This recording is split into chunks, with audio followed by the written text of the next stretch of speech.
Stephen for 6 months. Or yeah, maybe more than that.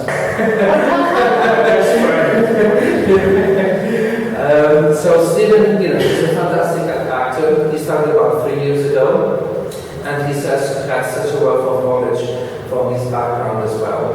And I've been so impressed that he's so funny as well, especially these photos as well. So, first time I met him, I thought it was John, please. Yes, John. Yes. Everybody says it. Yeah. That's who it is.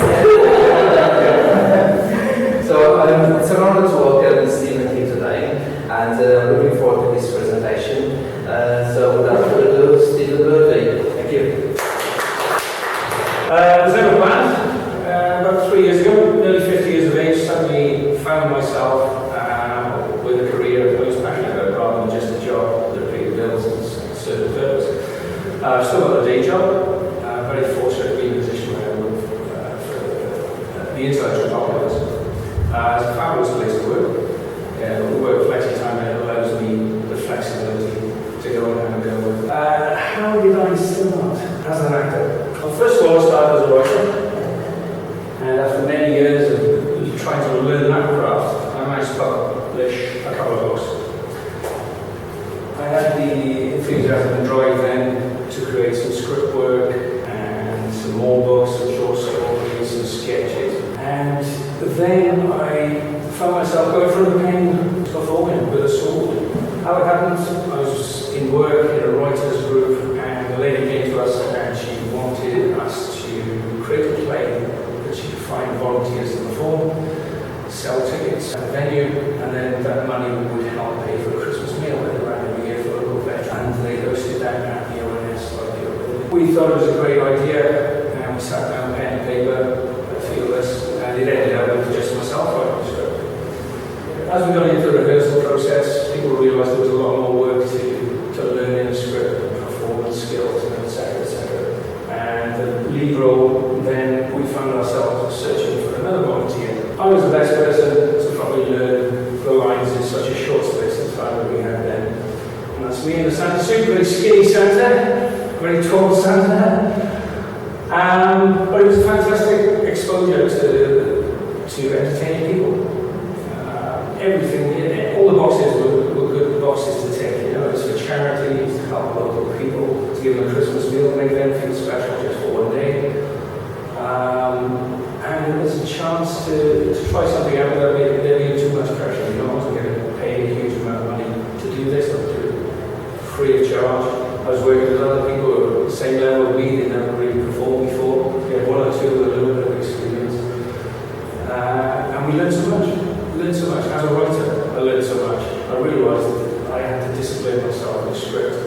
If you're working to a very tight budget, you couldn't just throw money in costume and makeup and lighting and stuff.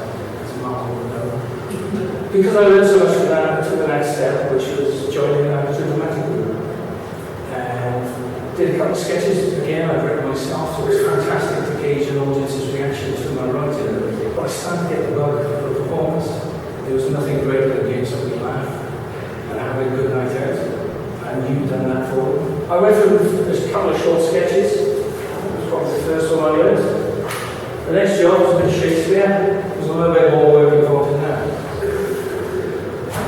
Again, I started to become more disciplined, more professional, because I had to. If I was going to entertain people, I needed to be of a very good standard.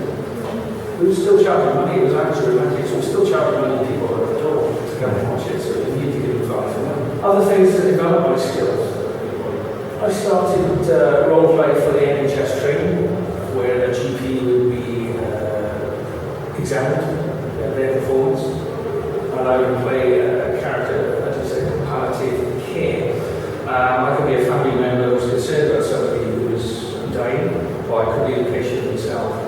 There are lots of different scenarios. In about 6 hours, you might play 8 different characters. But it was fantastic for dramas, soaps, and things like that, because you would make yourself cry. But there was no pressure, because you weren't being judged. It was the GP that was being tested. So you could be as loud and as annoying and noxious and aggressive even. They might even tell you it almost physical because it was part of pen test. So it was a great place to go learn. Student films, fantastic if you get a showreel agreement. We discussed earlier that a lot of people will say, oh, I'm not doing that because I'm not getting paid. But if you've got a showreel at the end, but you haven't employed a director, you haven't employed a second artist, you haven't employed a makeup artist, you haven't hired the costume, you haven't hired the studio, and you've got a professional cameraman. So you're getting thousands of pounds worth of investment in yourself that doesn't cost you a penny, it's just cost you a couple of days. Now I took the next step forward, went as a professional, just as a walk-on, or I was a sporting artist, got exposure in front of a camera, because I didn't know if I could do it. A couple of times I looked straight down the lens, which I'm doing now. But that's the one thing you can't afford to do when you're on set. And I didn't know if I could do it, I didn't know if it was thrown. I found it very easy to do. Combat skills, something to make you stand out. There are lots of people who can act, because we were really walking around in the background, we weren't doing too much. So what was going to get me the next step forward? What was going to get me something to do that I could do in the foreground, not just in the background? So I joined the stunt team and I learned the basic skills for combat. And more importantly, the weapon safety. You know yourself, Mark, if somebody turns up on set and they know what they're doing with a gun that may be firing blanks, but it's still a dangerous weapon. It's in the hands of the idiot. So those things, people just trust you on. There's a poster from Steve Showreel now. That doesn't look like something that's the right answer. So it was fantastic to put my name to those sort of things. You need to get a couple of decent photographs.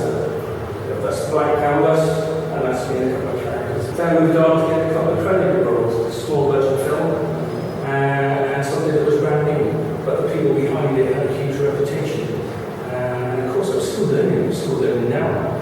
And I'll probably continue to learn forever from these people who've been in the industry for many, many years. I was fortunate enough to get involved with some people, like I say, huge reputations, and also being mainstream television. People being very much somewhere else. I came across the idea for the last station, which was the last production which I probably ever worked on. I can't say too much about it because it's in the hands of various people. What is already out there is the association with Silver and Daughter in this new series. If you check out Glowtime TV, have a look at that web magazine, you can find a little bit more information as well. I'm also being inspired by the creative minds in groups like this. You may recognise that picture, you may not. You may recognise the name Chris Langley from the group. Oh yes. Yeah. That was one of Chris's paintings that was hanging out at the gate in Cardiff. And the reason I got it is because it was inspiring a character in me. I thought, I've got it on my wall. I can really start to get to know what's underneath the makeup. It looks like a cloud, it's not actually a cloud. It's a cloud. And when somebody took a photograph, they had this weird image created, and then Chris decided to hang that image. And when it was hanging out in the gate, they had to cover it up because people were intimidated by it. And I thought, that's what I want. If I'm playing a character that's supposed to do that to people, I want to know what it is about this painting that makes people feel it. And by hanging on the wall, I said, I get underneath the makeup and know what it is.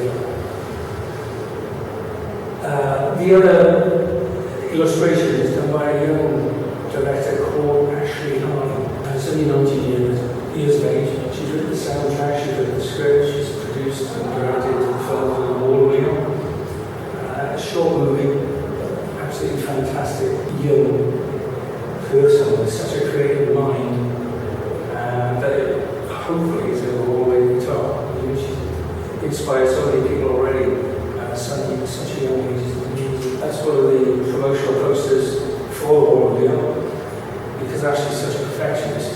She's still working on it now, albeit short film. This is a major thing for us, something she's so passionate about. And again, that comes through as well. I've had a go at just about everything I could do, and everybody mentioned the fact that, oh, look at my job, please. So I thought, well, if I'm always going to get that, I may as well use it to my advantage. And I thought, well, do I have the improvisation skills? I can work with script, but can I just talk to people? And we finally done. So we did this dinner. Again, it was raising money for the village hall, so we ticked all the right boxes. I wasn't getting paid for it. I contacted John's agent to make sure we were infringing copyright because he's very sensitive about that. Yeah, absolutely. He did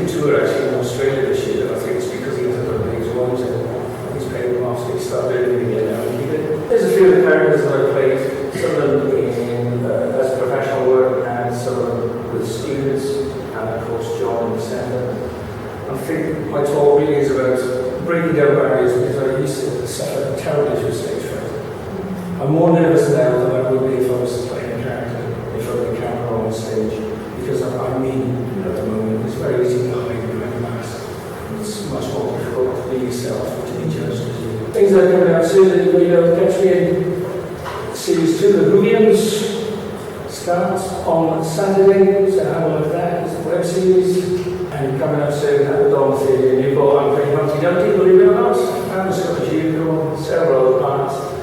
And within 2 weeks of that, I'll be on road skates playing air on the robot in the Centre for Great Fun. Like I said, I never planned on doing this. It just goes to show that if you're open to opportunities and you surround yourself with positive people, creative minds, they can suddenly believe in yourself a lot more and take those opportunities and really grab them and go for your dreams. It's not about money. It's about doing something that you want to get up in the morning and do, and to be contented. And then talk about it and say, I did it for the right reasons. I wasn't greedy. I just enjoyed myself. I look forward to waking up every morning. So I hope you can do the same if you haven't already done it. Thank you very much.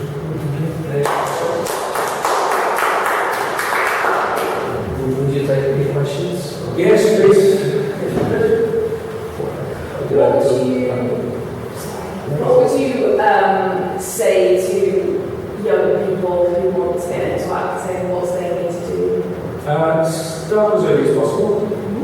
Overcome your fears. Get confidence. Listen to what people tell you. Don't always try to be the star in every performance. You allow yourself to be the other person, the straight guy, if you like, in comedy. The one who's not going to get the laughs, but the one who's so vital to get the laughs for the whole show and to enhance the overall performance. And if you're asked by the director to do something, do it. Even though you think it's unfair and whatever, because the director's there for a purpose. And with their experience, you listen to them, they ask you to do something because it works there for the audience. And that's what we do it all for, so the audience has a reaction. I was going to say, you mentioned you get started doing a few things free and stuff. How sustainable is it to do things for free? And it's very much what you were saying, catering and spending 80 hours and getting paid perhaps for a third of that or something. I think we've all done it with things, but we're sort of trying to learn our trade out of things. But it's such a between that nepotism, how do you get started? Nepotism is a good way of starting, especially the sort of TV side of things. And it's not what you know, it's who you know and who you relate to. Yeah, very much so. Whether you're Sharon or Ryan or anything else in this sort of part of it. But do you find that everybody's sort of saying, will you do it just do something with that thing, or can you stick to rate? It's trying to get that balance. Obviously, you can't do it without it. But like I said, it's an education. So if you break even, you learn in the trade, then you get the money later on. It's only been 3 years for me. I've learned so much in that time. I've had some nice little paydays. But in order to get noticed, sometimes you've got to do things for nothing because of the exposure that it will give you. So it's getting that balance that you don't worry about money. Unfortunately, I've got a job that allows me to do these things at the moment and to get some experience, but it is that big decision to make.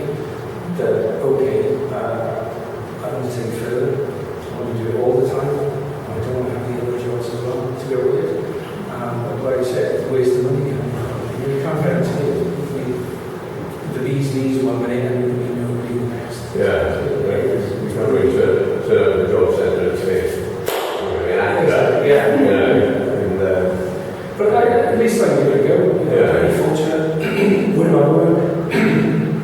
I enjoy the people I work with. I enjoy the hours the job I do, and the people I deal with, external and internal customers. I'm very fortunate. And as we say earlier, the actors that really make it will tell you exactly. They say they're very fortunate to be in a position to do something like that and really enjoy. And I'm very good at living for it. But there's always thousands of people that Got Talent and things like that. It's a shortcut to get the attention, to get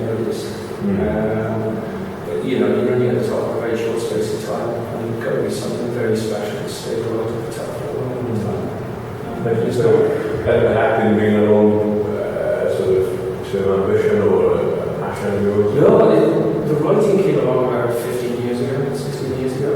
And it started off just poetry, short stories, and then developed from there into something bigger.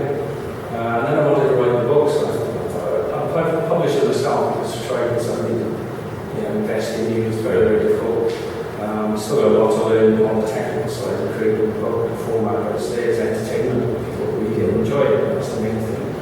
As far as acting goes, I could stay in my job at the moment, the day job, and put on performances that I put on, and still be. But I would much rather be able to put all my efforts into developing my characters and to go work in West End, and to go work in Broadway, and then to write scripts and then perform those. No, I really ambition to be a director, producer, anything like that. I just love that feedback that you get from a day's work, which is standard innovation, hopefully. It's one of those professions though where nobody's unemployed, they're just freelance. Yeah. But I'm in a fortunate position at the moment, I can do both for now. Do you find any sort of conflicts where your main job is you can't get the time off to do the performances? I'm very lucky so far, very lucky. But if I ended up with a role in a sitcom or soap opera where maybe getting 3 to 6 month contract to try it out in a role, I have got the opportunity to take a career break, which is again it's the concept. And then I give it a real go. It's not an easy thing to do. Performing, it's a lot of hanging around, especially television. As you know, there's a lot of hanging around with people do the technical side. And theatre's a lovely thing to do, and you get the instant feedback from the audience, and it's the greatest feeling in the world to make people laugh and to give them a good night out because they're all working hard, and then you come out on Friday, Saturday night, and give them a good time, and it's a fantastic feeling. And if you can do that and pay the bills for that, and have a little bit of luxury as well, that's fine. I'm not in a position to risk it just. It's like Alex talking about farming, it's something they love to do, look after the animals and blah, blah, blah. But there comes a point where you have to pay bills. And if you can't do that, then it's a huge amount of stress. And you have to do that decision. Doesn't we got to make that decision? But if it's something you really want to do, maybe it's better to do it younger. I don't know, but what I'm doing now is fantastic. I'm getting the roles that I want to do. I'm so really excited about getting the rehearsals and showing off and everything else. And if that's as far as it goes, okay, I'll settle for it and I'll still enjoy performing. I'll still have a decent day job as well. But other people say you should just burn the bridges and burn your longbooks and then you're stuck there.